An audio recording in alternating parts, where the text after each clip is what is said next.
I have told this story only once in my life, to my wife, on the night we were married, because she asked me what I believed about love, whether I thought it was something a man felt all at once, like a blow, or something that accumulated in him slowly. The way water fills a cistern, drop by patient drop, until it is suddenly, impossibly full. I told her it could be both.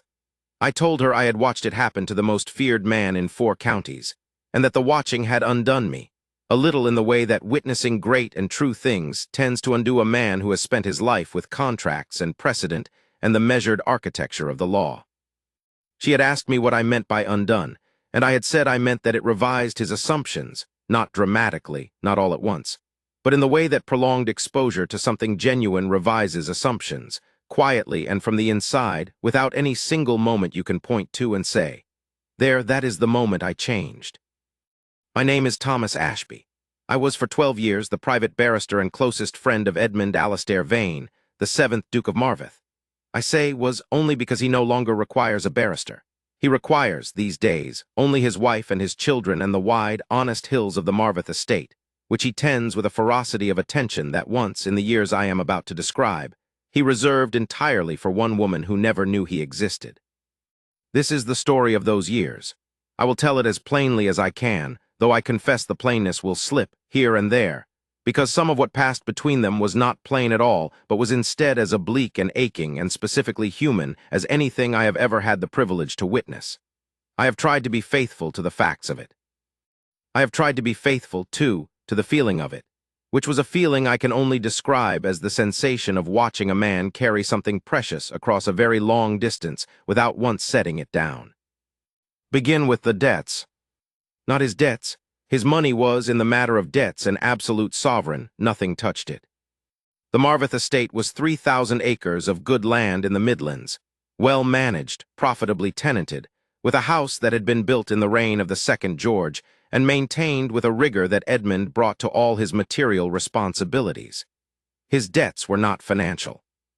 Begin with someone else's debts, the debts of a man called George Fenn, a solicitor of Aldwick who had, over the course of 6 years, made himself into the particular variety of cautionary tale that provincial drawing-rooms love to dissect over their biscuits and their cold tea. He had borrowed against his house on an investment in a wool export venture that had promised a great deal and delivered nothing. The venture had been introduced to him by a cousin who was either a fool or a fraudster. Opinion in Aldwick was divided on this point, though the practical consequences for George Fenn were the same either way. He had borrowed again to cover the first borrowing, as men in that position always do, and the second borrowing had acquired the kind of quiet, compounding momentum that such borrowings develop when they are unaddressed, and had become, over the years, a thing that could not be managed by any ordinary means. He had, in the autumn of 1809, been found unable to meet his creditors, and the creditors had found him unable to meet them in a rather final sense.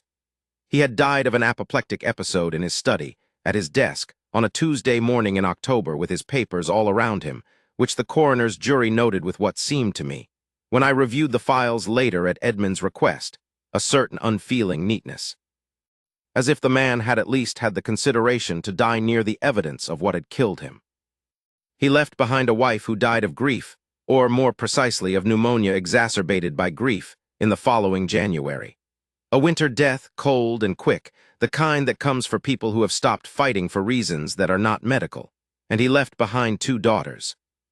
The elder, a girl called Catherine, was pretty and resourceful, and had managed, in the scramble following her father's death, to contract herself rapidly to a linen draper named Howick who had a solid income and no objection to marrying a ruined solicitor's daughter, provided the marriage settlement required nothing of him but the bride herself.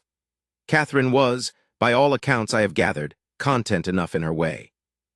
She had organized her life with efficiency and married before catastrophe could narrow it further, and there is a kind of courage in that, though it is not the kind of courage the story I am telling is about. The younger daughter was Elizabeth, Eliza, as everyone called her, and she was 22 years old in the autumn of 1809, and she had nothing.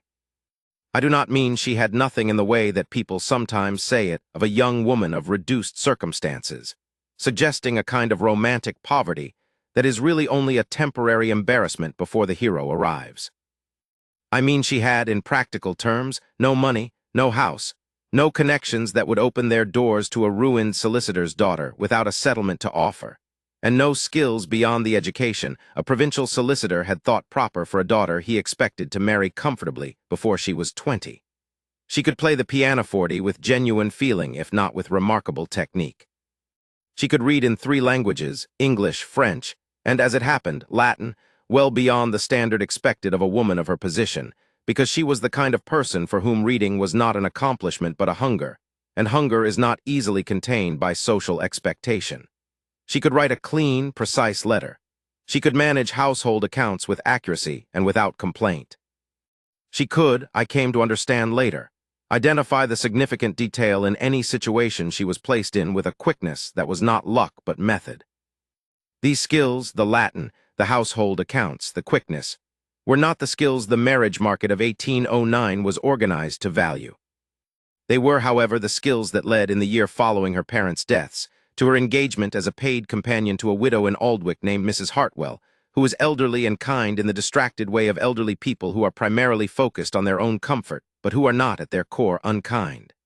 Mrs. Hartwell paid £8 a year, which was enough if one was careful to survive. Not to flourish, not to be warm in January without counting, but to survive.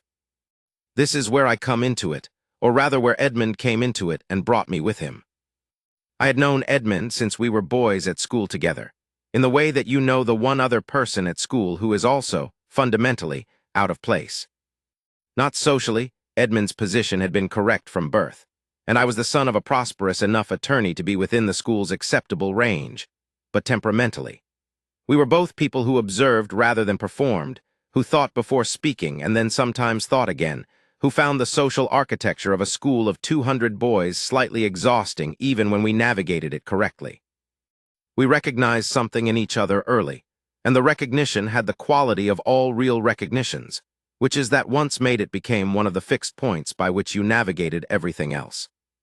He was not, at school, particularly feared.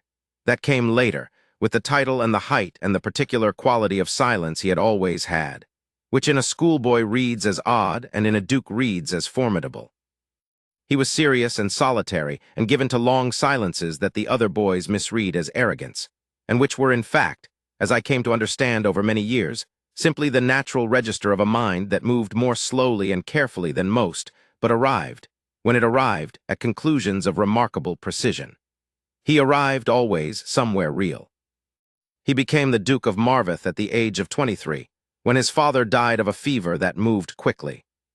He stepped into the title with the same careful deliberateness he brought to everything, and in the years that followed became known throughout the county, and beyond it, as a man who was responsible, efficient, and difficult to approach. Not difficult in the way of men who are deliberately cold. Difficult in the way of men who are so thoroughly themselves that approaching them requires more of yourself than most people are willing to offer. He had, as I said, almost no friends. He had colleagues, tenants, business associates, neighbors who were managed with unfailing courtesy. He had me. I became his barrister at 27. I became in the same season his friend in the full sense, because the only way to be Edmund Vane's friend in the full sense was to sit with him through his silences without trying to fill them, and I had learned that at school and kept the habit. He trusted me in the way that very private men trust the one person who has never tried to make them different, not with every thought, not with every wound, but with the ones that mattered. And what mattered to Edmund, he held for a long time before he spoke. He told me about Eliza Fenn in the spring of 1810, which was some months after her father's death and some months into her tenure with Mrs. Hartwell. We were riding across the lower end of the Marveth estate, which borders the lane that runs into Aldwick, and he had been quieter than usual, which for Edmund was a particular quality of quiet, not the ordinary silence of a man who has nothing to say, but the thick and pressurized silence of a man who is holding something back with deliberate effort. I had learned to wait. We rode along the lane, and the morning was April cold, and the hedgerows were just beginning to show green, the kind of green that is almost yellow, that fragile early spring color that lasts only a week before it darkens. And he said without preamble, "I knew her father." "George Fenn," I said. The death had been in all the local papers, and the subsequent sale of the house had been a subject of some discussion in Aldwick. Distantly, he handled a small piece of estate business for me 8 years ago, a tenancy matter in Fenwick Cross. I met his family. He paused. The horse moved beneath him. She was 14. She was sitting on the step of the house reading a Latin text. I remarked on it, and she told me without any particular deference that she had borrowed it from her father's shelves because she had exhausted his English ones. He paused again longer. She was 14, and she had read every book in her father's library. I waited. There was more. I have heard she is now in a poor situation, he said after a moment. I said I had heard the same.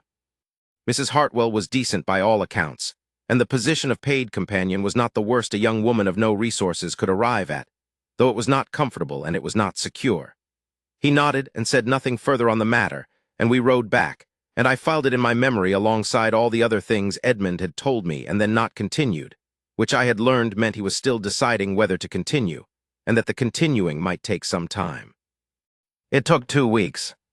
He came to my office in Aldwych on a Thursday afternoon and sat in the chair across my desk with the particular upright stillness he always brought into a room, not the stillness of a man at rest, but the stillness of a man exerting considerable effort to appear so, and he said, I want to arrange an annual pension of £30 to be delivered to Miss Elizabeth Fenn of Aldwych, beginning at the end of this month and continuing indefinitely. I want it to come from no identifiable source. I want it to appear, to the best of our ability to arrange such things, to have originated from the estate of a fictional distant relation, a cousin of her late mother's, perhaps, who has remembered her in his provision. I looked at him for a moment. A fictional cousin, one who has no further living connections and whose estate was managed in another county, something watertight. Watertight fictions require a certain amount of architecture, I said.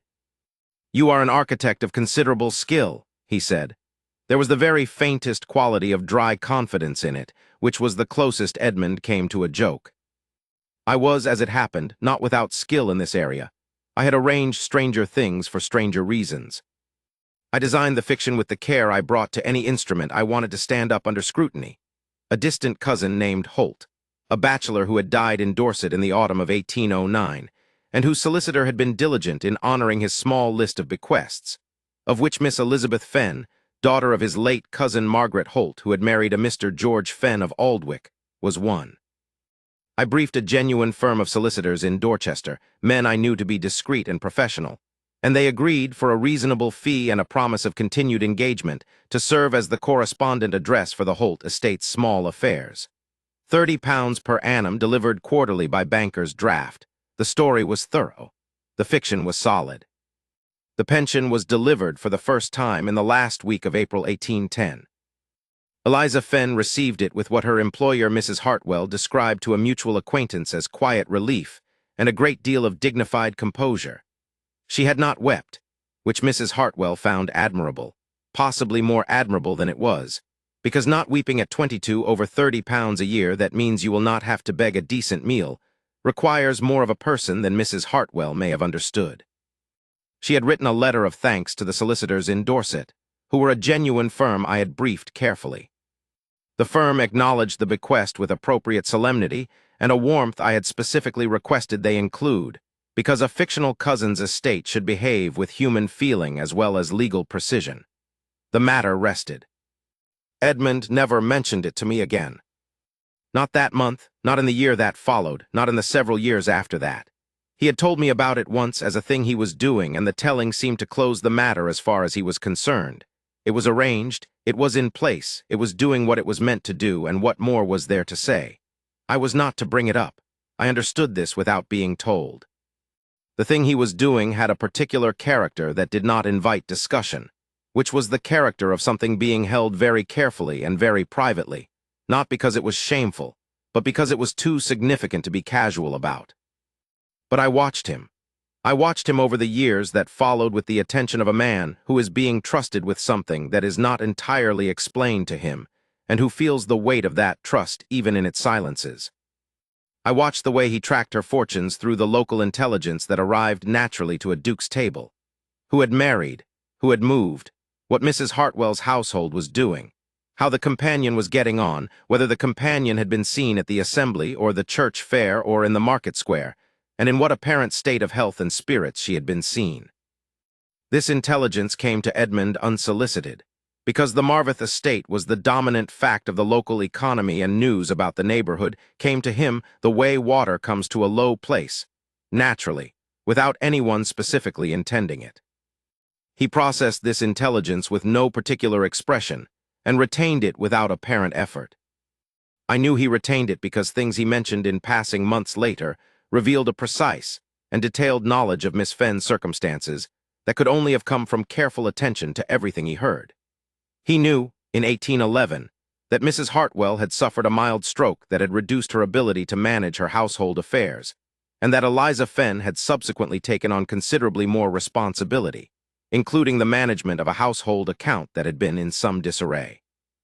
He knew, in 1812, that Eliza had begun to teach the daughters of a local curate their letters, in return for what I understood to be a modest addition to her income that Mrs. Hartwell had not objected to. He knew the detail of her daily life with a thoroughness that was, if you thought about it a certain way, astonishing. But Edmund was not, on reflection, a man who did things partially. When he attended to something, he attended to it completely.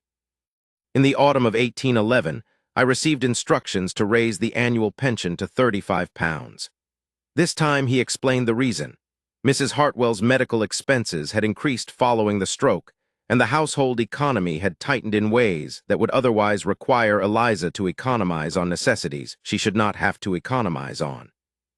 The additional £5, delivered with the fiction of an amendment to the late Mr. Holt's original provision as reflected on more thorough review of his estate, was enough to address the difference. I raised the eyebrow. He did not acknowledge it. There was, during those years, another dimension of the thing that I observed and that I want to record here because it bears on what came after. Edmund had suitors. I use the word loosely. He was a duke, unmarried, in possession of an estate worth several thousand a year, and the social machinery of the county and beyond operated with some enthusiasm on the assumption that this situation would and should be corrected. There were daughters of earls. There were daughters of neighboring landed families. There were widows of good family and considerable independent fortune who would have found Edmund Vane an entirely suitable second husband, had he been in the market for one. He was not. He managed the social expectations around this absence with the courtesy and the careful social intelligence that he applied to all his responsibilities. He attended what he was required to attend. He danced when he was required to dance, though he was not a man who danced from inclination. He was unfailingly polite to every young woman who was placed in his proximity with matrimonial intent, and uniformly warm to every mother and father who placed them there. He simply never followed up. He never called the next day. He never sent flowers. He never, in the years I was observing him, gave any woman who was presented to him in the formal theatrical manner of the marriage market any reason to suppose that his attention had been genuinely engaged. I watched the daughters of earls be baffled by this. I watched the mothers of the daughters of earls be discreetly frustrated. I watched one very determined baroness engineer 3 separate encounters in the course of a single county visit, and I watched Edmund navigate all 3 with such perfect and impenetrable courtesy that the baroness went home without being able to specify precisely what had gone wrong. Nothing had gone wrong. He had simply not been there, in the sense that mattered, even while he was present in every other sense. I understood this because I knew where he was. He was in a small parlor in Aldwych, in a conversation he was constructing in his mind, with a woman who didn't know he was thinking about her. He was in a quarterly banker's draft in a fictional cousin's estate. He was in the precise inventory he kept, somewhere in the careful rooms of his mind, of everything he had heard about Eliza Fenn over the years, her competence, her reading, her letter of thanks, the coal she had received with quiet dignity, the household she ran alone when Mrs. Hartwell could not. He was elsewhere. He had always been elsewhere. The daughters of earls were collateral evidence of a fact he had already settled. He told me once, in 1812, I think, during one of our writing conversations, that he found the social theater of the marriage market genuinely exhausting, not because he objected to any of the people involved, but because the entire performance operated on the assumption that what a man was looking for was something that could be found by looking, by strategic presentation, by the careful management of social opportunity. He said he found this premise, on examination, not particularly credible. The thing he was looking for was not findable in that way. The thing he was looking for had already found him, in an autumn afternoon in 1808, and what remained was not the finding but the figuring out of how to get to it honestly. I said that afternoon, Edmund. You know, there is a point at which patience becomes something else. He said, I know. I said, I am not telling you to rush. I am telling you that the category of things for which patience is appropriate has outer limits. He said, I know, Thomas. We rode the rest of the way back in silence. He knew. He had always known. What he was doing was not unreasonable impatience. It was the particular stubbornness of a man who has decided that the right thing and the easy thing are not the same thing, and who intends to hold out for the right thing even when the easy thing would do and the world keeps offering it. In the winter of 1813, there was a severity of cold that the county had not seen in a generation. The roads became impassable in January, the market in Aldwick reduced to 2 days a week, and several households in Fenwick Cross, the village 2 miles outside Aldwick where many of the estate's tenant families and tradespeople lived, were in genuine hardship. Coal was expensive that winter and scarce. Bread prices had risen. It was the kind of winter that made the distance between comfortable and not comfortable into the distance between warm and cold, which in an old person or a sick person is the distance between living and not. I received, in January of that year, instructions from Edmund to add to the ordinary quarterly pension payment a supplementary winter allowance, £10 above the usual amount, and a supply of good coal from the estate's stores, to be delivered to Mrs. Hartwell's household, without explanation beyond a card noting that the late Mr. Holt's estate had established a winter provision for connections in need. He specified that the coal was to come from the estate's supply rather than from a purchased source, because the estate's coal was of better quality.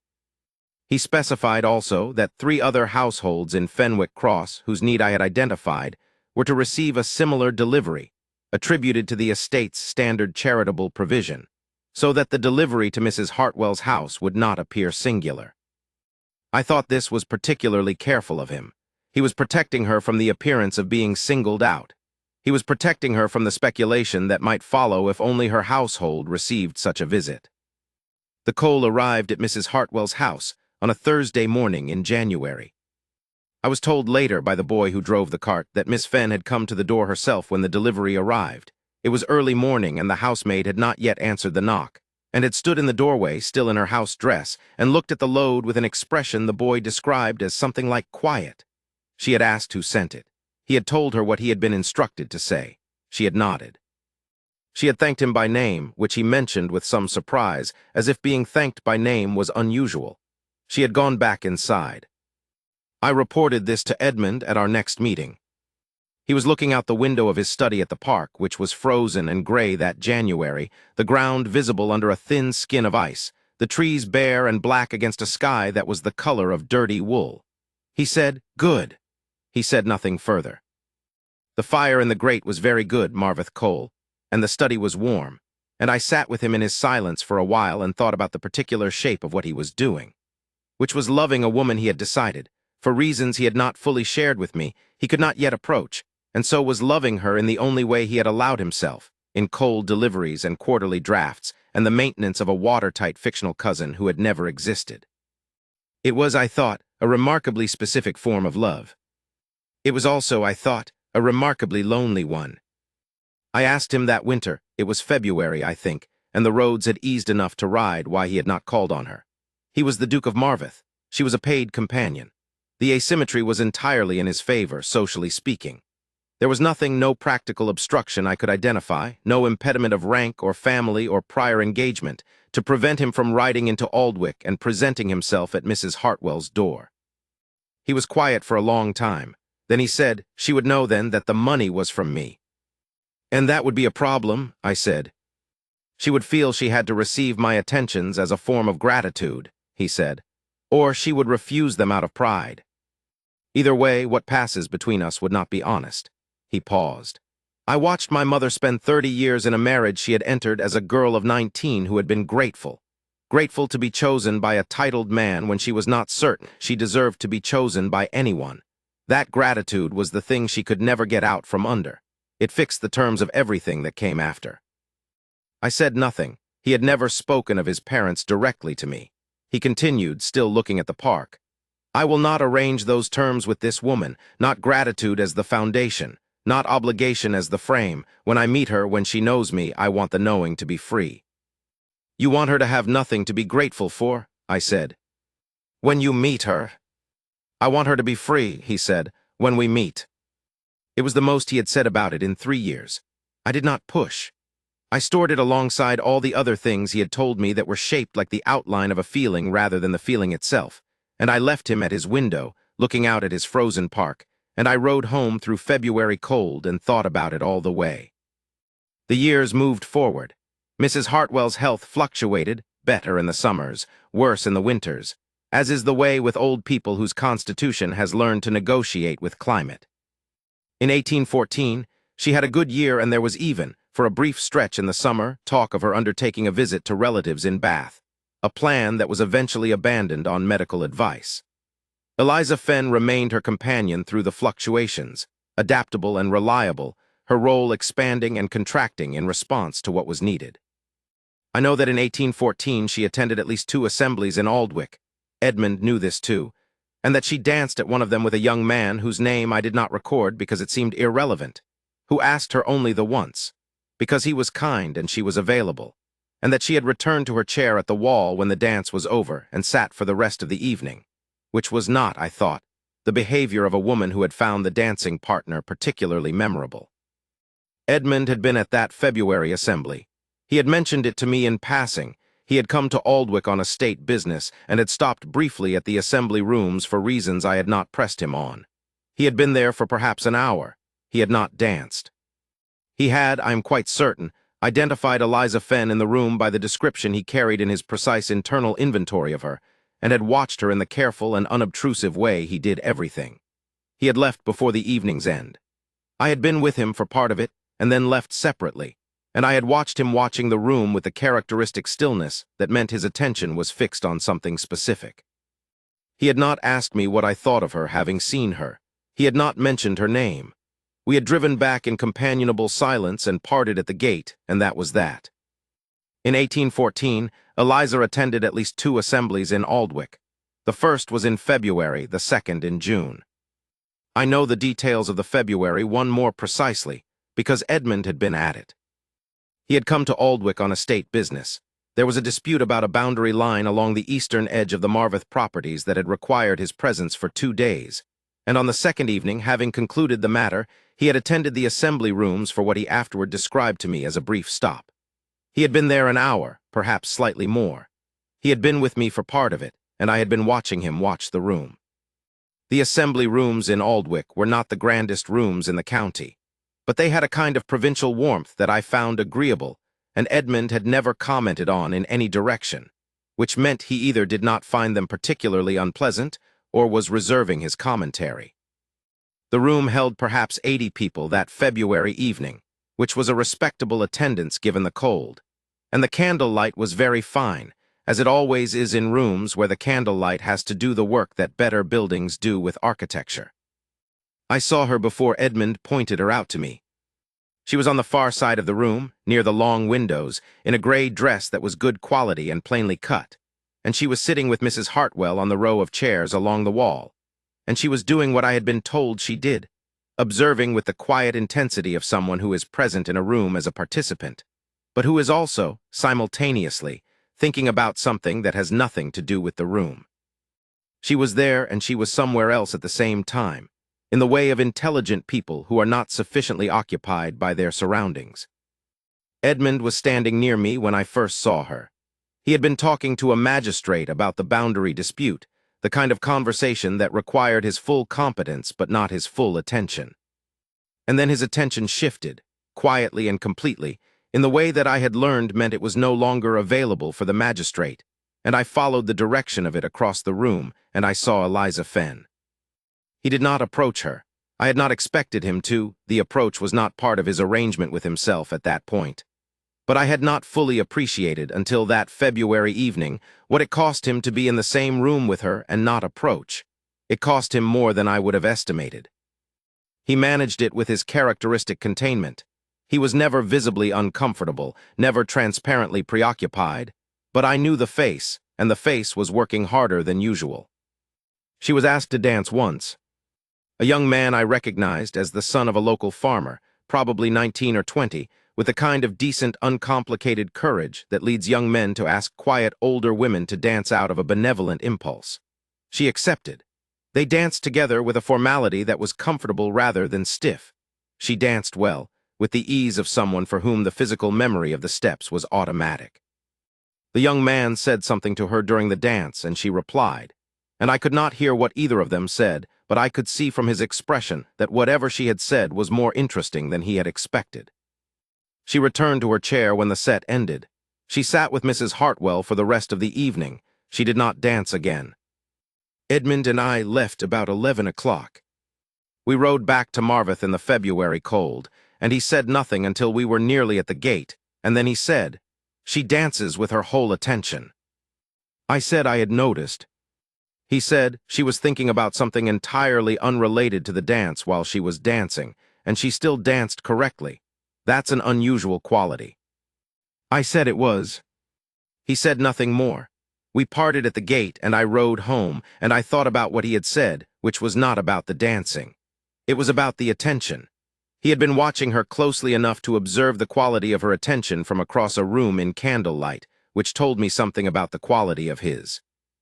In 1815, Mrs. Hartwell fell on the ice in February and broke her wrist. It was a clean break, fortunately, that healed in 6 weeks, but the 6 weeks required complete confinement to bed, and during those 6 weeks Eliza Fenn ran the Hartwell household entirely alone. The accounts, the letters, the arrangements with the physician, the management of the housemaid and the cook, the ordering of supplies, the correspondence with Mrs. Hartwell's relatives who wrote with anxious frequency. I knew this because Edmund knew it, and Edmund knew it through the usual channels, and he knew it with the particular attentiveness of a man tracking not just events but competence, cataloging. As I had come to understand, he was always cataloging the evidence of her. The physician who came to treat Mrs. Hartwell's wrist refused payment. He said the matter was already settled. Eliza Fenn, I was told this much later, by the physician himself, who was a discreet man but not an uncommunicative one in the right company, had asked him about it, because the gesture confused her. The physician had said something vague about the Marvith Estate's standing arrangement for the care of certain households in Aldwych. Eliza had looked at him with the steady, direct look I would later come to know and had said, "I see," in a voice that suggested she did not entirely, and had thanked him anyway and closed the door. The pension went up again that year to £40. The explanation, to which no explanation was actually given, was that the household's increased medical demands had created an increased material need, and the provision should reflect that. I did not raise the eyebrow. I had worn the eyebrow out by then. What I noted instead was the pattern of the years. We were now in 1815, 7 years since the afternoon on the doorstep, 5 since the first quarterly draft, 4 since the assembly in Aldwych where Edmund had watched her dance. The world had moved in those years. The wars on the continent had concluded in their long and grinding way, and the county had received back some of its sons who had gone for soldiers, and several of those sons had not come back, and the social texture of the towns and villages had shifted in the small ways that war's end shifts things, which is quietly and without ceremony. Mrs. Hartwell had turned 76. Edmund had turned 34. I had turned 36 and married my wife and become, in the course of these same years, the father of a son and a daughter, which had given me a different vantage on the shape of domestic life and what it requires of two people. I thought sometimes in those years about the particular nature of what Edmund was doing, not the charity, which was his and not particularly extraordinary for a man of his means and character, but the waiting, the sustained, deliberate waiting. I had known very few people in my life who were capable of it, not the ordinary waiting of daily life, which requires patience of the routine kind, but the waiting that has an object, and that holds the object with full awareness and full feeling, and does not permit itself to reach for it before the time is right. It is, I think, one of the rarest qualities in a human person. Most people cannot sustain feeling and restraint simultaneously for very long. The feeling drives them to act, or the restraint extinguishes the feeling, and in either case the waiting ends. Edmund's waiting did neither. The feeling had not diminished in 5 years, and the restraint had not failed. They coexisted in him, the feeling and the restraint, in what seemed to me an almost architectural arrangement. as if he had built himself a room for each and kept the door between them carefully closed, so that neither could consume the other. I found this admirable and also, I will confess, occasionally maddening. There were evenings in those middle years when I would come home to my wife and the warmth of my own house and think, with some force, about the particular quality of Edmund Vane's patience and the things it was costing him. Not just the obvious cost of aloneness, which was real and which I could see in the particular spare quality of his evenings at Marveth when I was there for dinner, the way he inhabited rooms that were very fine and very empty, but the less obvious cost of not being known. Not being known by the specific person whose knowing he wanted. Going through years of daily life as the only person who was fully aware of what he was doing and why, without the relief of being understood in it. That relief was something I could offer him only partially, because I understood the facts of it but not the feeling, not really, and the feeling was the part that mattered. By the spring of 1816, Eliza Fenn was 30 years old. She had been Mrs. Hartwell's companion for 6 years, and the 6 years had, by any account, been good ones in the sense of being useful and dignified, and allowing her to maintain her particular quality of self without having to sacrifice it to anyone else's expectations. But they had not been good in the deeper sense. They had been the years of a woman managing, rather than living. The distinction matters. By the spring of 1816, the pension had been running for 6 years. In 6 years, Edmund Vane had spent, I calculated at once idly, a little over £200 on the maintenance of a woman he had not spoken to since the autumn of 1808. He had spent it carefully and anonymously and entirely without expectation of return. He had done it because he could, and because the alternative was not doing it, and not doing it was not, to Edmund, an option that deserved serious consideration once the need was identified. Then in the spring of 1816, the situation changed. A man called Harley Craddock arrived in Aldwych. I will tell you what I knew of him without undue dwelling on it, because he does not deserve a long telling, and I am not a man who dramatizes what I find contemptible. He was 53 years old, a widower. His first wife had died of a fever 8 years prior, and there were no children. A man of reasonable income derived from a tannery he had built from a modest inheritance in the north and 2 properties he had acquired through careful management over the years. He had come to Aldwych to visit a cousin who had married into local gentry and had stayed, as men with money sometimes do in towns that have few men with money, long enough to become a subject of notice. He was not, I should say, brutal in the obvious sense. He was not cruel in his speech or violent in his manner. He was hard in the way that men who have made their own money through the close management of every variable around them are sometimes hard. He had a way of looking at things, and at people, that suggested he was calculating their yield before he calculated their worth, and that yield was, for him, the prior question. When he looked at Eliza Fenn, who was 30 years old that spring and who was, by all accounts I had accumulated, still handsome in her quiet and specific way, still reading whenever she had a moment to herself, still managing Mrs. Hartwell's affairs with the kind of steady competence that is visible to anyone paying attention, he saw a woman who could run a house efficiently and who would cost, given her position, very little to acquire. There was, I should add, something else he saw or thought he saw, which was a woman who had been kept from serious poverty by a pension of uncertain provenance, and who was therefore, in some financial sense, more dependent than her composure suggested. He had made inquiries. He was thorough in his inquiries. He made his interest known through Mrs. Hartwell, which was the proper channel, and which therefore gave his interest the appearance of correctness. Mrs. Hartwell was not above a little gentle management. She was old, and she was genuinely, I believe, worried about Eliza's future, and Craddock had presented himself to her as a man of substance who would make Eliza comfortable and who required from Eliza only the qualities Mrs. Hartwell knew Eliza already had. He called several times. He sent tokens, a book, which Eliza set aside without opening, a box of good tea, which Mrs. Hartwell opened with some enthusiasm on Eliza's behalf. He escorted them both once to a small local concert, where he sat beside Eliza and spoke to her about his property in the north in terms that were clearly intended to suggest abundance, but which Eliza received, I was told, by a woman who sat within earshot, with a face so composed as to be almost informative. He was not, by any external standard, doing anything wrong. He was a widower of means pursuing a match with a woman of suitable age, through the appropriate social channels, with her employer's endorsement. The world would have found nothing to object to. There was, I should add, the concert. I know about the concert because I was there.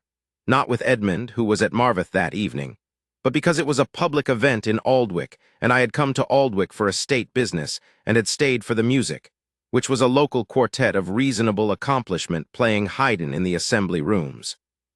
Craddock had escorted Mrs. Hartwell and Eliza and had arranged for them to have good seats near the front, which was a material consideration because the assembly room's acoustics favored the forward rows. This was thoughtful in its way. He had attended to the practical arrangement of the evening with the efficiency he brought to all such matters. I was seated 3 rows behind them. I could see the back of Eliza Fenn's head in her profile when she turned, and I could see Craddock beside her, who talked to her during the intervals in a way that was attentive without being warm, the way a man talks who is presenting a case rather than sharing a pleasure. She listened to him with complete external composure and responded with a brevity that was polite and absolutely unrevealing. She was, I thought, the finest practitioner of engaged but uninvested listening I had ever observed. She gave him nothing to interpret. During the music itself, she was different. She forgot him. Or rather, she remained aware of him in the peripheral way of a woman who has been raised to be attentive to social context. But her actual attention was given entirely to the Haydn, and the quality of her attention was, even from 3 rows behind, unmistakably that of someone for whom the music was real and not ornamental. She sat very still during the slow movement, the kind of still that is not effort but absorption, and I thought about Edmund on the February evening in the assembly rooms watching her dance with her whole attention, and I understood precisely what he had meant. I rode back to Marvith the next morning and told him about the concert. He said nothing for a long time. Then he said, "I know the quartet. The violinist is very good." I said. She listened as if the music was the only thing in the room. He said quietly, "Yes, she would." But Eliza Fenn did not want Craddock. I knew this because Edmund knew it, and Edmund knew it through the particular intelligence network that was not a spy ring, but was simply the ordinary flow of provincial information toward its most important node. The housemaid had told the dairyman. The dairyman had mentioned it in passing to the stable boy at the Marvith estate, who was his nephew. The nephew had not intended to communicate it upward through the estate hierarchy, but had mentioned it to the head groom in the natural course of conversation. And the head groom was one of those observant people who understand instinctively what their employer will want to know.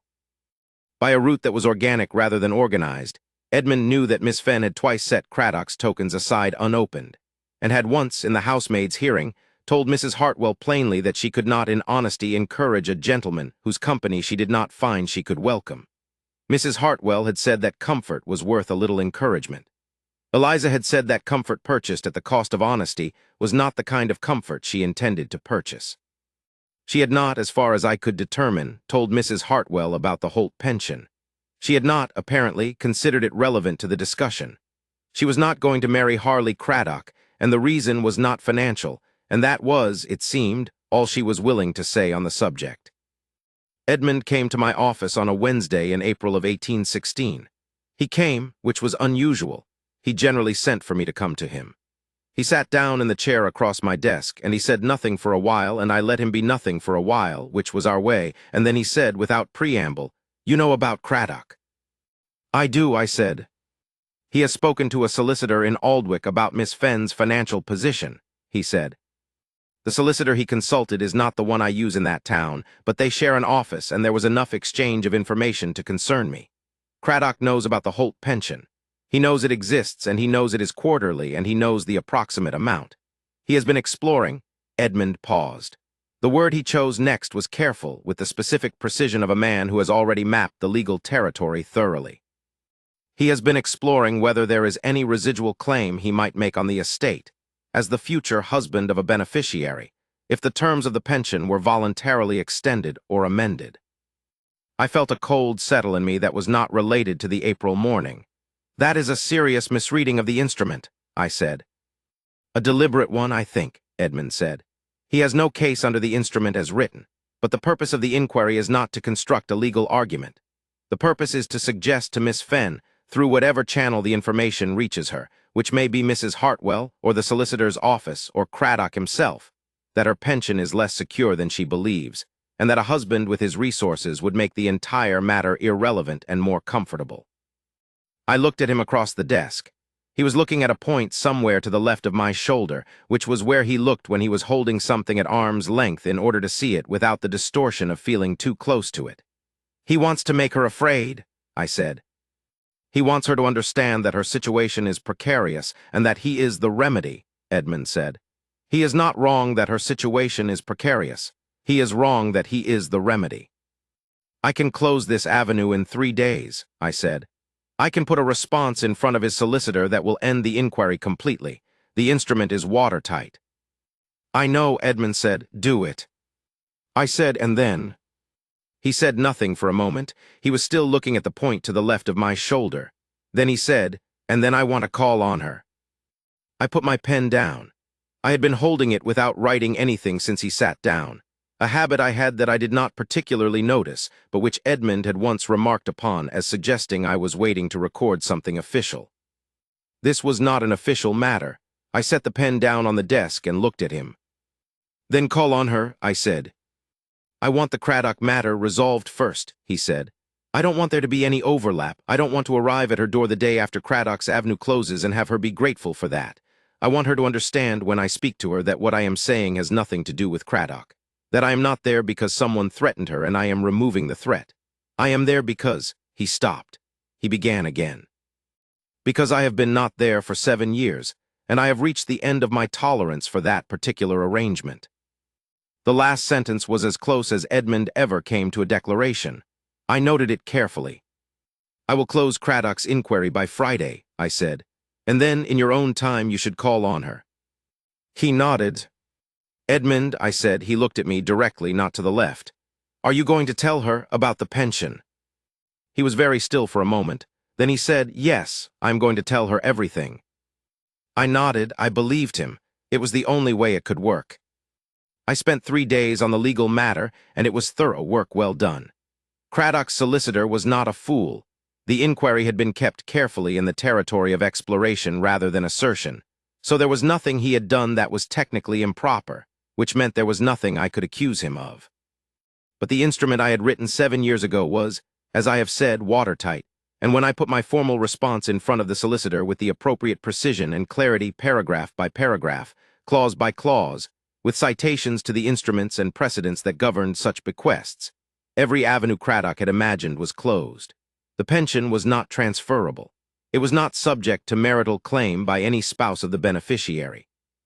It was not a capital instrument, but a personal one, and it would continue or cease entirely at the discretion of the executor of the original estate. And the executor of the original estate would not be altering its terms in response to any inquiry from any interested party of any description whatsoever. I sent the response on Friday. By Saturday morning, word had reached Edmund that Craddock had spoken to his cousin about the possibility of returning north sooner than he had originally planned. On the Saturday following, Edmund came to my rooms very early in the morning, earlier than was usual, and told me he intended to call on Miss Fenn that morning at 11 and asked if I would ride with him. I said that I would. We rode into Aldwych in the kind of spring morning that the Midlands manages with particular grace, light that has something new in it, air that remembers cold without quite being cold, the smell of turned earth from the fields along the road. Edmund was quiet throughout. Not his troubled quiet or his pressurized quiet, but a different kind, the quiet of a man who has made a decision and is giving it room to settle before he acts on it. His horse moved beneath him and his hands on the reins were steady, and his face was the face I knew well, which told nothing in particular and therefore, to someone who knew how to read it, told everything. I had not, in all the years I had been managing this quiet affair, accompanied Edmund on any direct approach to Eliza Fenn. I had not accompanied him because there had been no direct approaches.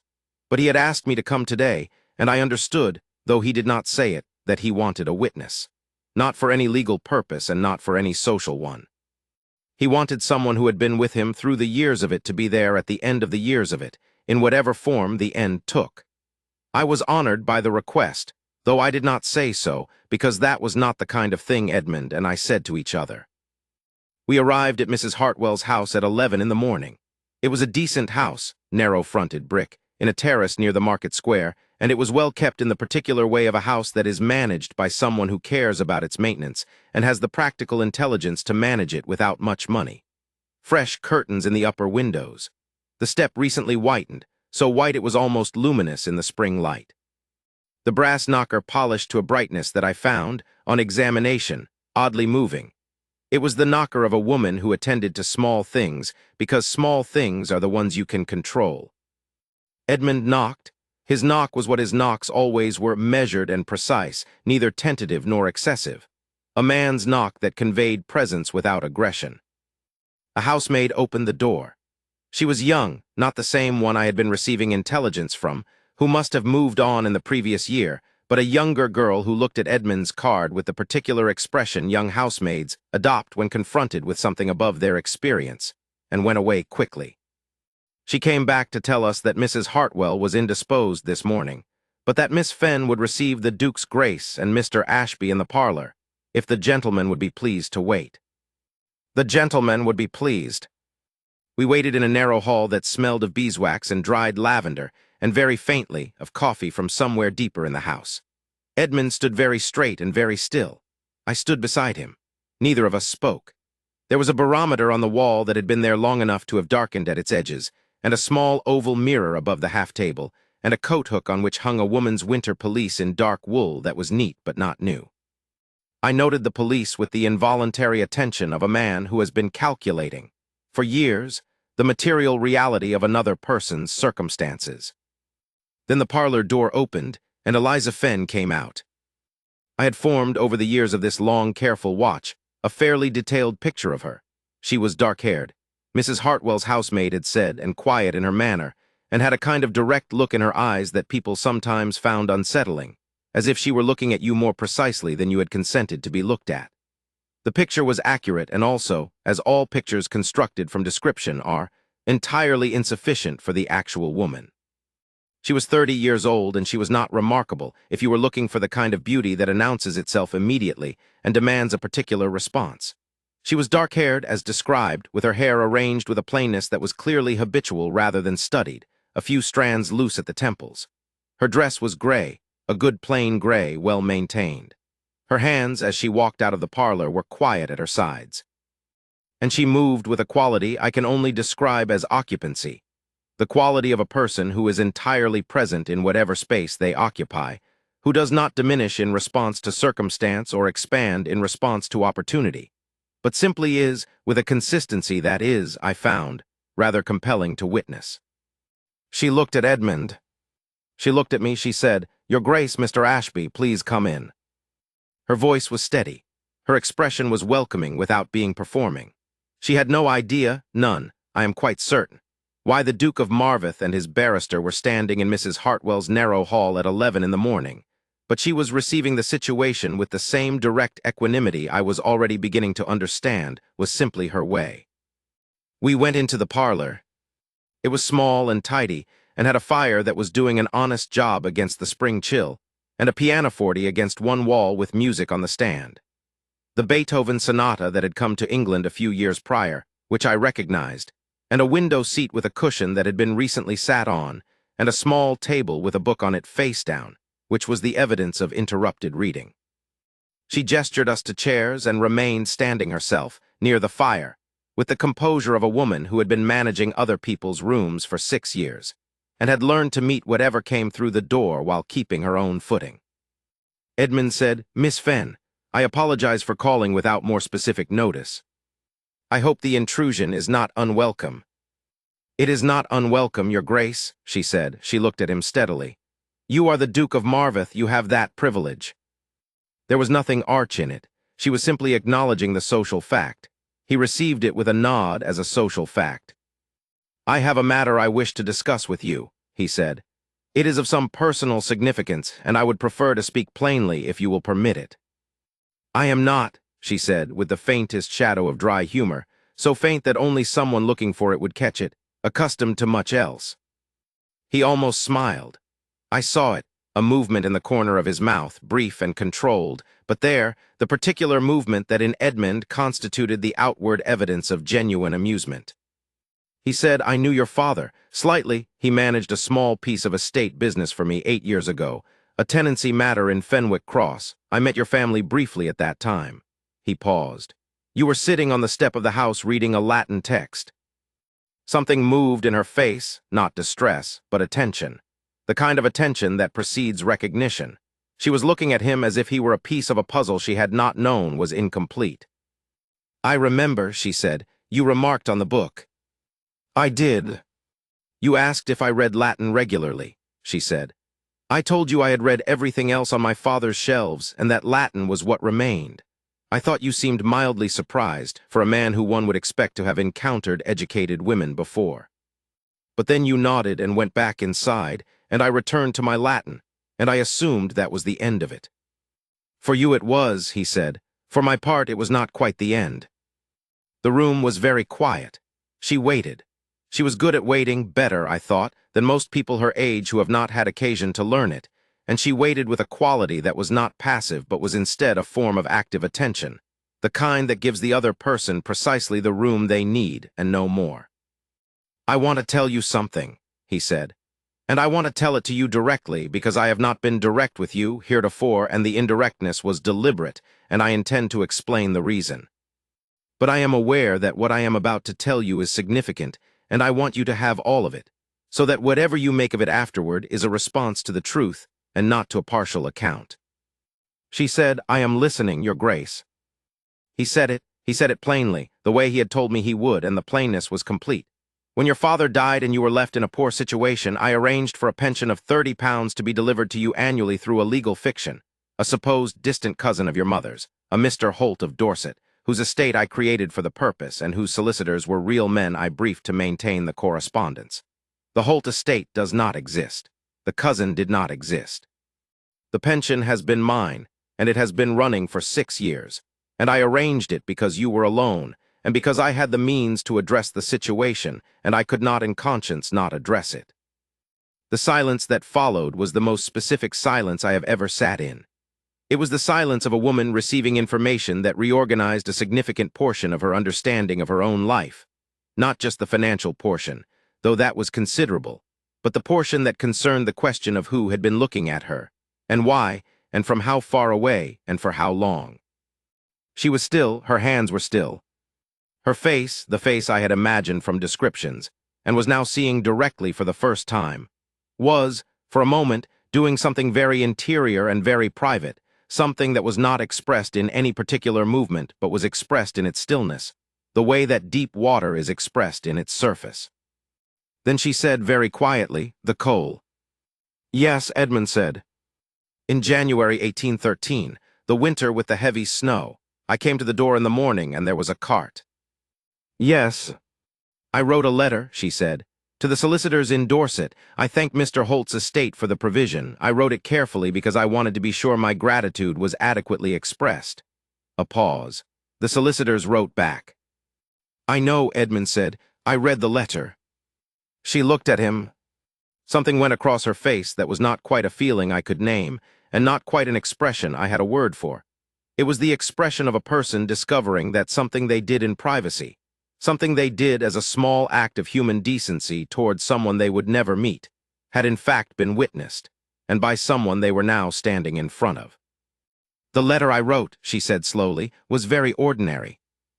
"It was not ordinary," he said. She was quiet for a moment.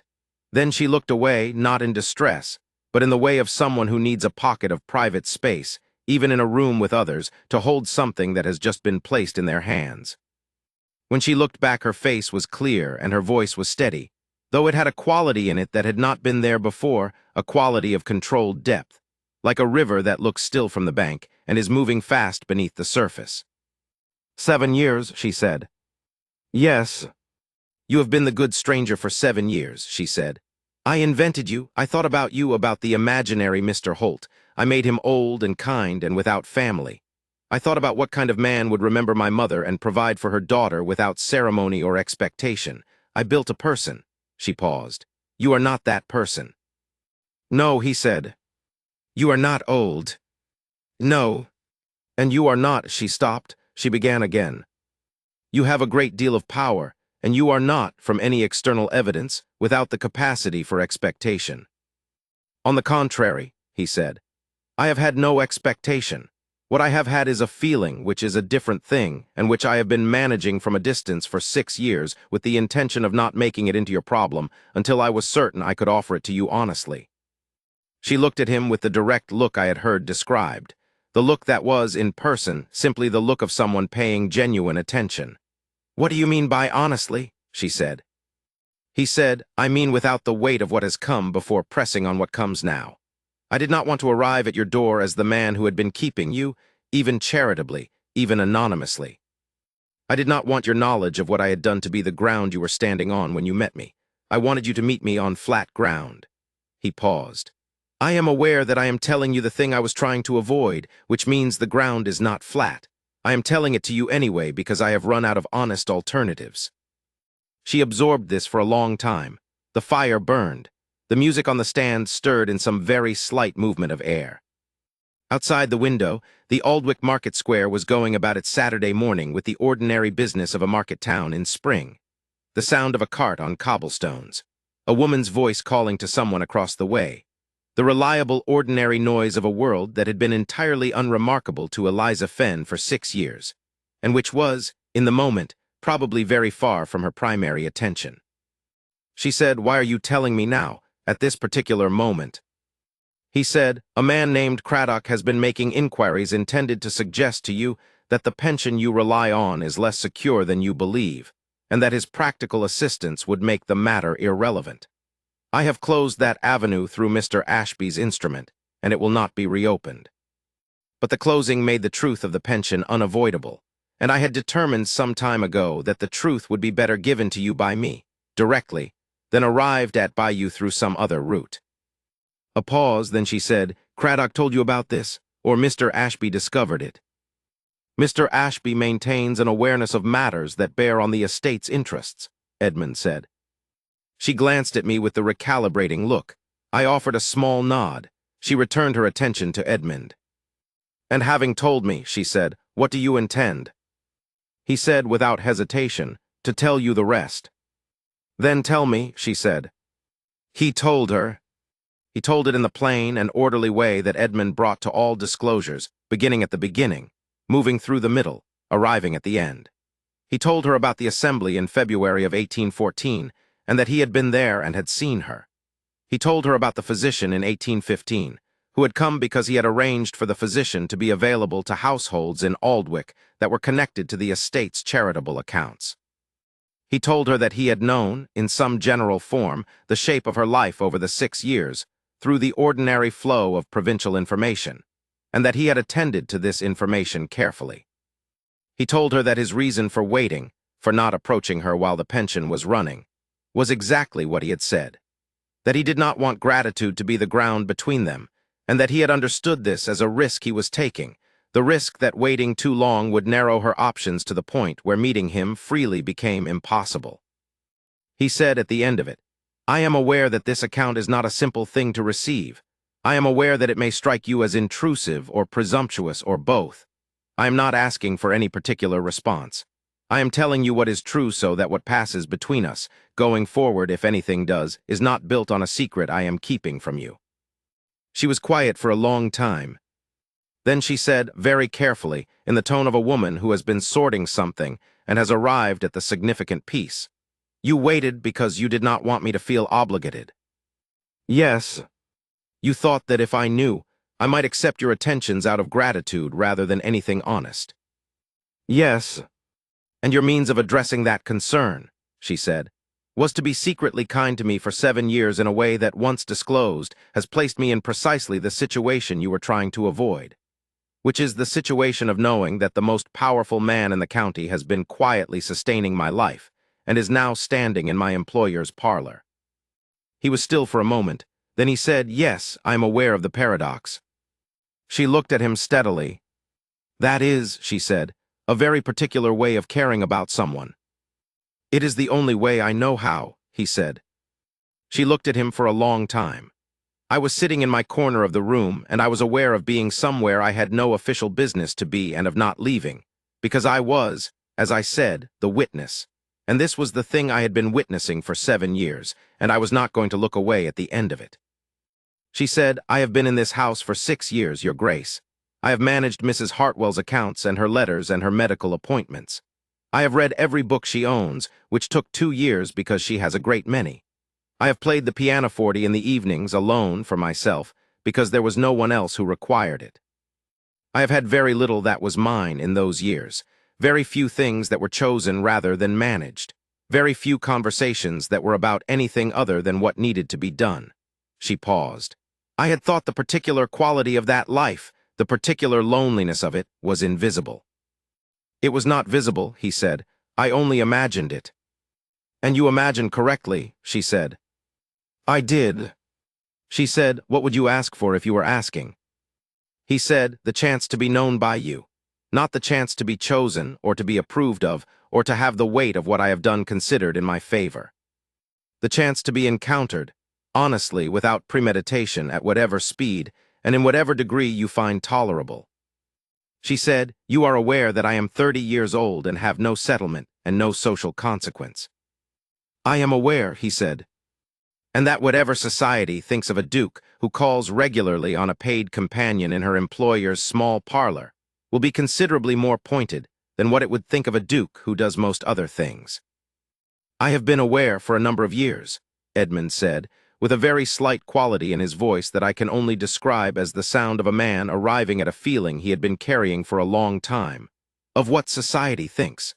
I have found my interest in its opinion to be quite limited. She almost smiled.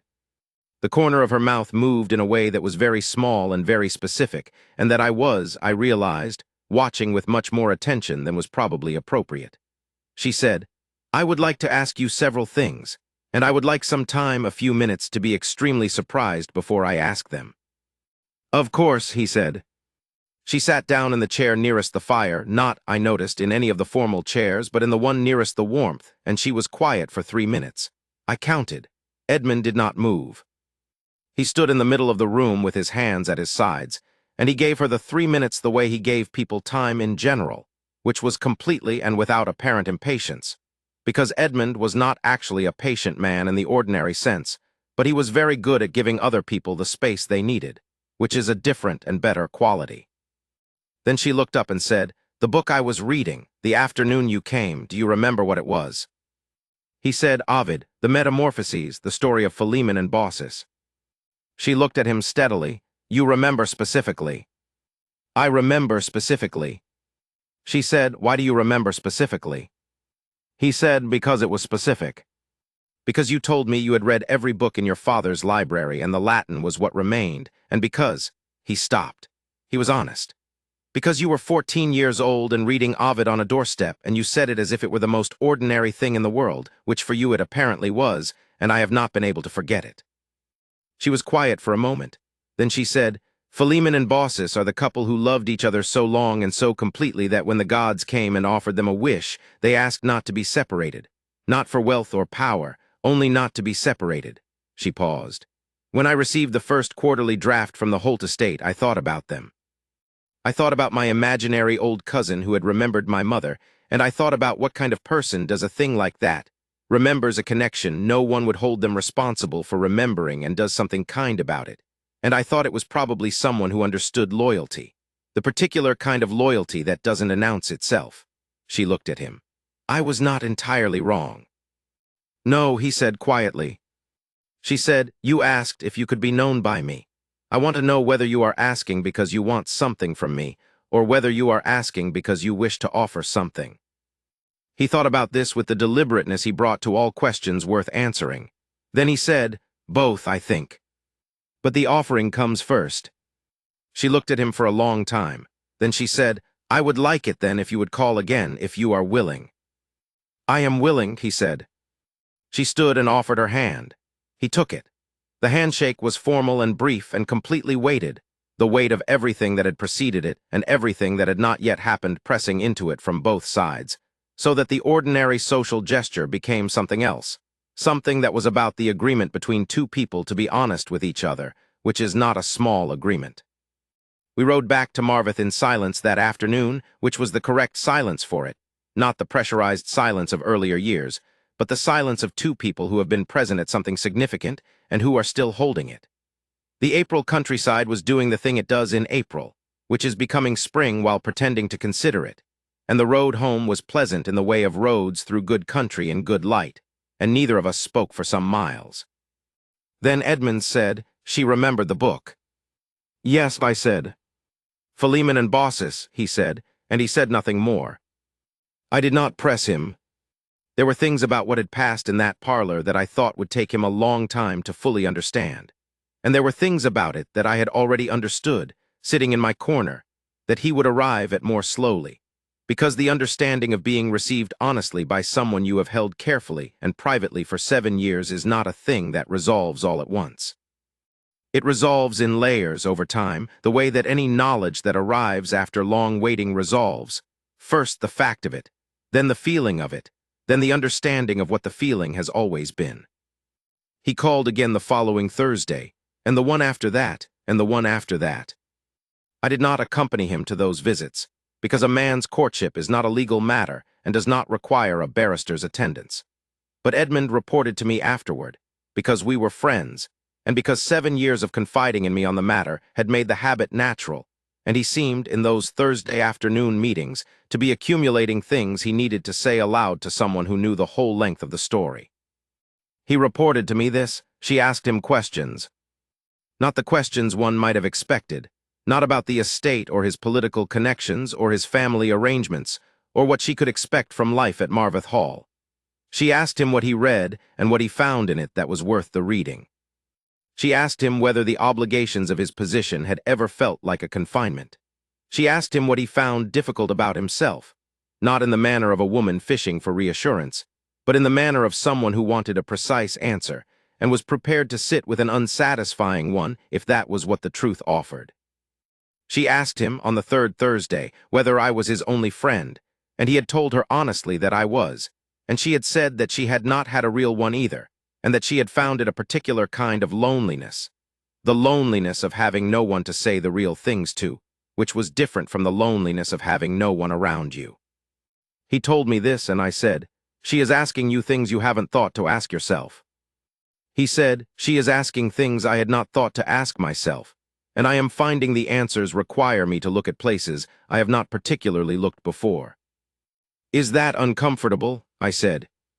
"Yes," he said. "It is also, I don't have a word for what else it is." "You don't need one," I said. He agreed that he didn't. I watched the months pass. The Thursday visits continued through May and into June, and Edmund continued to report to me afterward, and the reports had a quality I had not heard in 12 years of friendship with him, the quality of surprise. Not surprise at what she said, exactly, but surprise at himself, at the person who was emerging from the conversations, the version of Edmund Vane that existed in the space of her attention. He was, as I said, not naturally given to self-examination, but she was apparently very good at creating a conversational atmosphere in which self-examination seemed not only reasonable but unavoidable. And the version of himself he was discovering in those Thursday afternoons was, he told me once, flatly and without elaboration, more than he had supposed. He reported on the second Thursday that she had asked him whether his severity, the quality people meant when they called him feared, was a temperamental fact or a cultivated habit. He said he had considered the question with more honesty than he might have mustered if she had asked it less directly, and had concluded, on reflection, that it was both. A temperamental disposition toward reserve that he had not bothered to mitigate, because mitigating it required an audience whose comfort mattered more to him than the simplicity of his existing state, and the audience whose comfort mattered enough had only recently presented itself. She had said that this was an interesting way of putting it. He had said he thought it was accurate. She had said she thought it probably was, and that she found it more reassuring than a man who claimed to be entirely other than he appeared. He reported on the fourth Thursday that she had asked him about his mother. Not his mother's history. She did not ask about his family's lineage or social connections, in which she seemed to have very little specific interest, but about the person, what his mother had been like.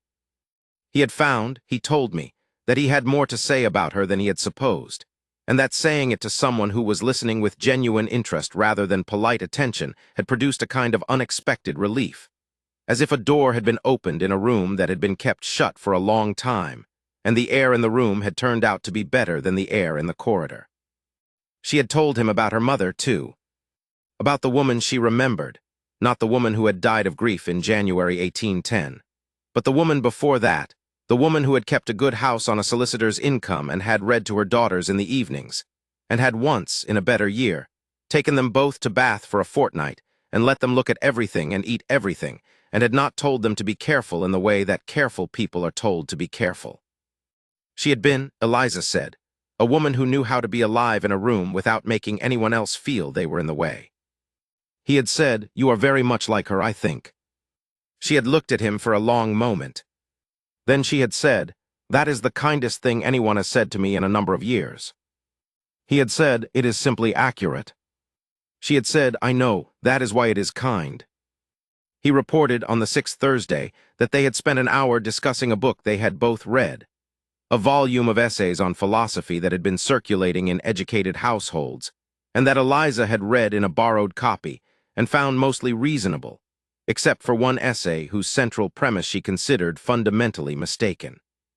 She had explained why with a precision and economy that had led Edmund to spend the subsequent hour defending the essay's author's position, not because he agreed with it, as he told me afterward, but because he wanted to hear what she would say to the defense, and what she said was interesting enough to make the advocacy worthwhile.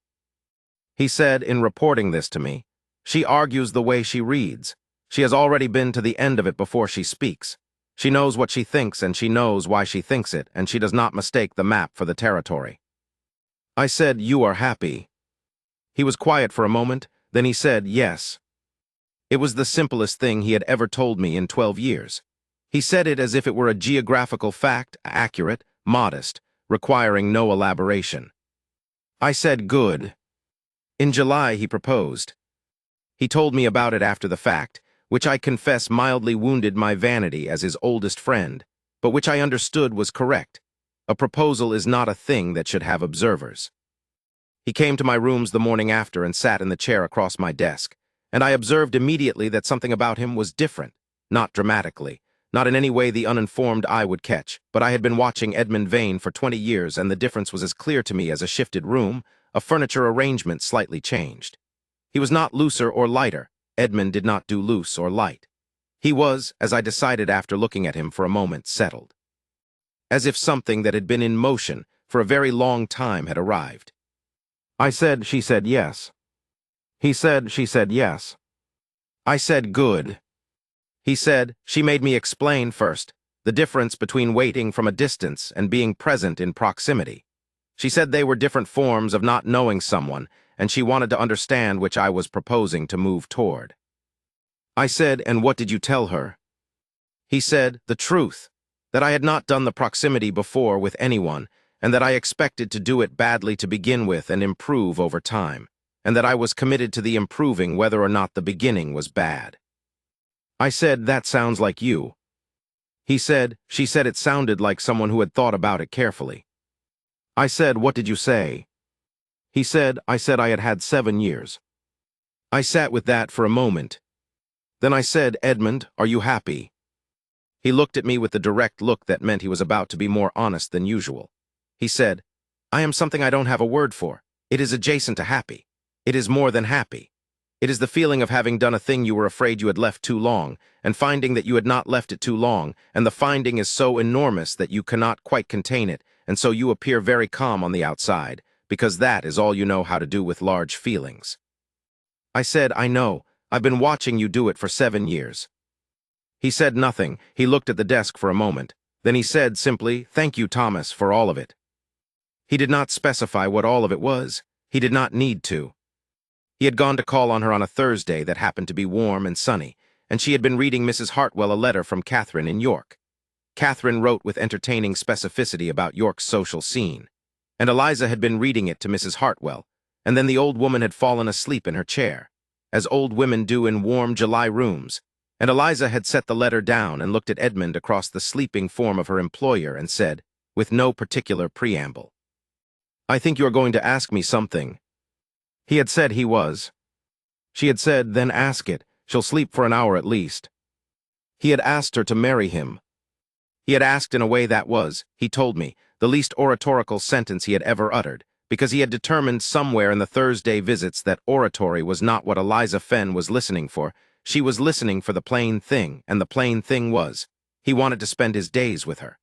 He was aware that his world was large and that she would need time to be comfortable in it. He would give her time. He was aware that there was a disproportion between his position and hers that society would notice and comment on, and that he would be asking her to stand in the weather of that comment. He would stand in it with her. He knew of nothing he could offer that was more itself than the offer of his honest company for the rest of his life.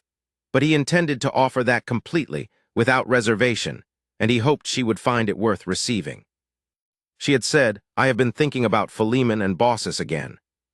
He had waited. She had said, what the gods saw when they found those two old people in their small house was not passion, or at least not only passion. What the gods saw was two people who had built their life on the right things, on honesty and attention, and the willingness to be present to each other in the ordinary days as well as the difficult ones, and who could not imagine the life without the other in it. The reason they asked not to be separated was not that they couldn't bear losing each other. It was that they had become, over their years together, part of the same thing, and to separate them would be to damage both. She had paused. "I think I would like to build that kind of life, with you, if you will be patient with me while I find out how to be in it." He had said, "I am not naturally a patient man." She had said, "You waited 7 years." He had said, "That was waiting from a distance. This is proximity. This is asking to be let into the daily rooms of another person. I don't know how to do that." She had said, "Neither do I. Perhaps we could learn it together." He had said, "Then yes." She had said, "Then yes." The old lady in the chair had slept on, unknowing, through what I consider to be the best negotiation I have ever heard the terms of, having not been present for it, but having been given them precisely by two people with a talent for plainness. They were married in September at the small church in Audiobook, which Eliza had requested and Edmund had immediately agreed to, because whatever she preferred was what he preferred, and she had said she preferred a church she knew to a cathedral she didn't, and an honest ceremony to a grand one. The September morning was kind, cool enough to be comfortable, clear enough to be beautiful, the kind of morning that makes promises feel possible. The church was full, because Audiobook was a small town, and a duke's wedding was not something it let pass without attendance, and because Eliza Fenn had, over 6 years as Mrs. Hartwell's companion, been present enough in the town's ordinary life to be known by a great many people in the direct, practical way that matters. The woman at the apothecary remembered her, because she had always known exactly what she needed, and never made the apothecary guess. The woman who ran the lending library remembered her because she had once, 3 years prior, organized the library's back room in an afternoon out of apparent personal compulsion, and the library had been better ever since. Mrs. Hartwell was there in a bath chair, dressed in her best, attended by the housemaid. She wept with the generous abandon of a very old woman at a wedding, which is the kind of weeping that requires nothing and contributes everything. Catherine had come from York with her husband, who was a decent man and who was clearly made somewhat anxious by Edmund's presence, which Edmund handled with the warmth of a man who had thought carefully about how to make people comfortable in his company and had lately had good practice. I was Edmund's groomsman. It was the most correct thing I had ever done in that role, which I had discharged 3 times previously for other men, because I had been there for all of it, the beginning of the thing and all the years of it, and the moment in the spring when the years of it ended and something else began. I stood beside Edmund at the front of the church, and I looked at the door, and when she came through it I thought, as I had thought in Mrs. Hartwell's parlor when she walked out, and I saw her for the first time, that description is always insufficient, that the gap between what you are told about a person and what a person actually is when they are standing in front of you cannot be bridged by any amount of detailed report. She came down the aisle of the small church in Audiobook on her brother-in-law Howick's arm, because there was no one else, and she walked with the quality she always had, which was the quality of someone who is fully present and not performing presence, and she looked at Edmund throughout, directly, without the conventional modesty of a bride looking at the ground or the middle distance. She looked at him the way she looked at everything she was paying genuine attention to, which was completely and without pretense, and he looked back at her with an expression I had never seen on his face in 12 years, which was the expression of a man who has arrived, after a very long journey, at the place he set out for. The vicar performed the service with the dignified warmth that small parish churches manage better, I have always thought, than cathedrals. The responses were given clearly by both of them. Edmund's voice its usual measured certainty, Eliza's voice steady and direct, the way she did everything. When he placed the ring on her finger, the motion was deliberate, almost formal, and I thought that was exactly right.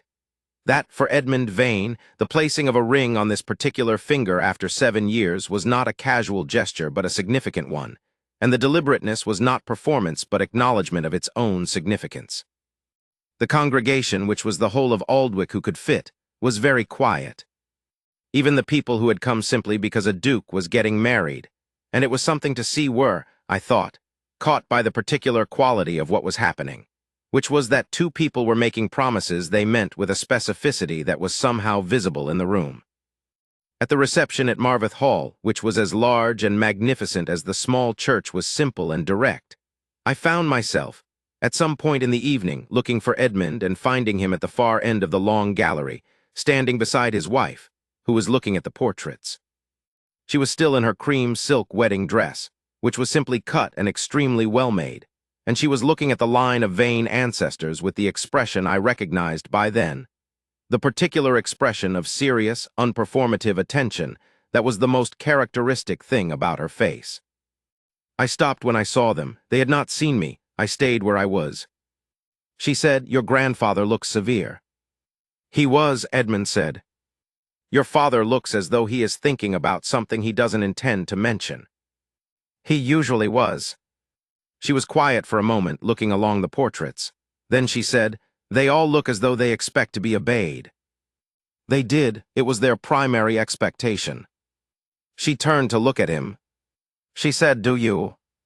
He looked at her steadily with the specific quality of steadiness that was not restraint but was instead full attention, the whole weight of him directed at her, which was, I had noticed over the months of watching them together, something that she had a particular capacity to receive without being overwhelmed by it, because she gave it back in equal measure. He said, "No, I expect to be known." She looked at him for a moment that was several moments long. Then she reached up and touched his face, a brief, deliberate, entirely own gesture, her palm against his jaw. The way you touch something you have decided belongs to you, not because it is a possession, but because it is yours in the deeper sense, the sense that has nothing to do with ownership and everything to do with belonging. She said, "Then I will know you."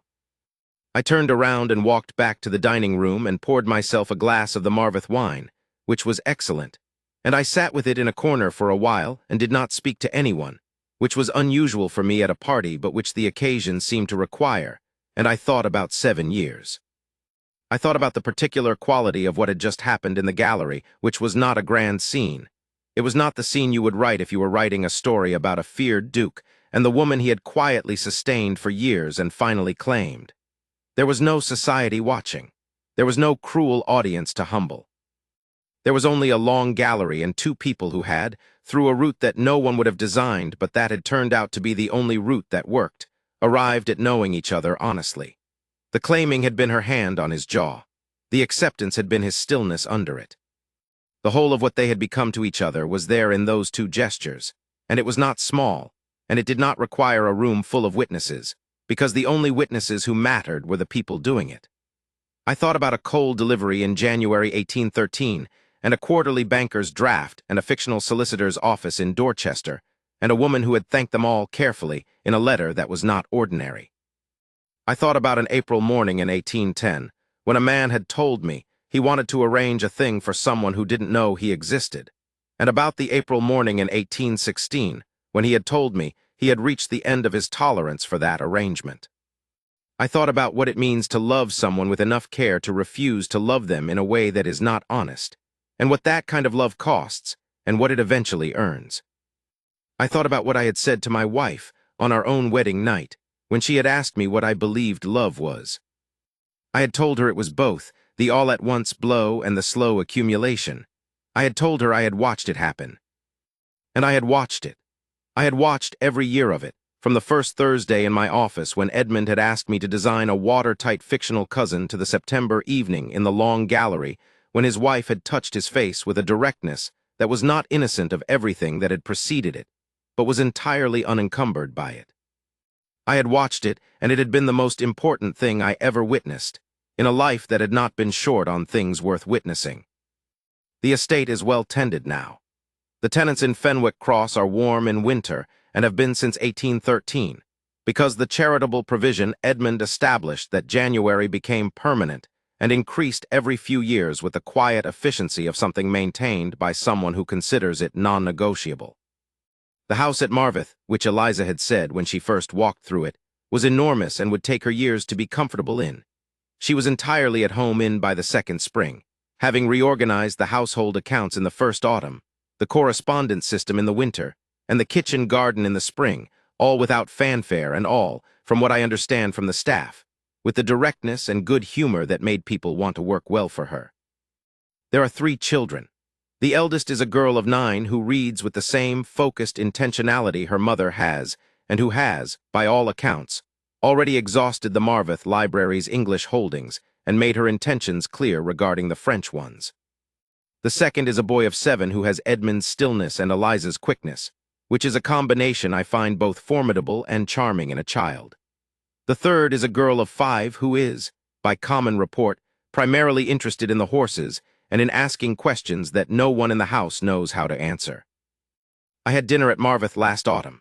It was the kind of dinner that a house with children and good management and genuine warmth produces. Slightly louder than Edmund would once have preferred, considerably more food than was strictly necessary, and ending with the kind of long, comfortable conversation by the fire that follows a good meal between people who have known each other long enough to have nothing to perform.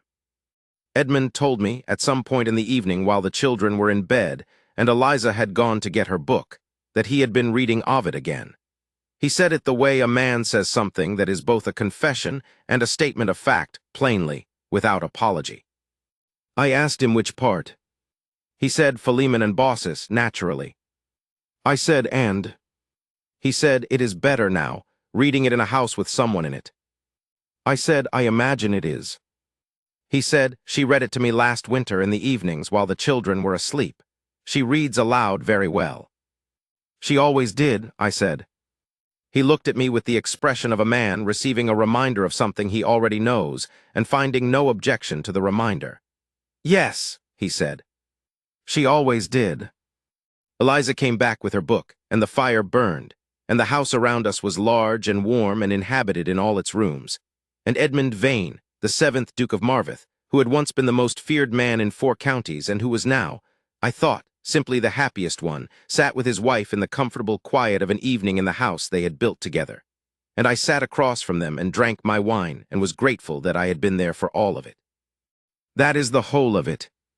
The story of what a man did with 7 years of love he would not spend, and how the spending of it came, in the end, to be the most straightforward thing he had ever done, because it was honest, and he had waited until it could be, and the waiting, for all its weight, had made the honesty possible. I have told it to you plainly. I hope you have found it worth the telling,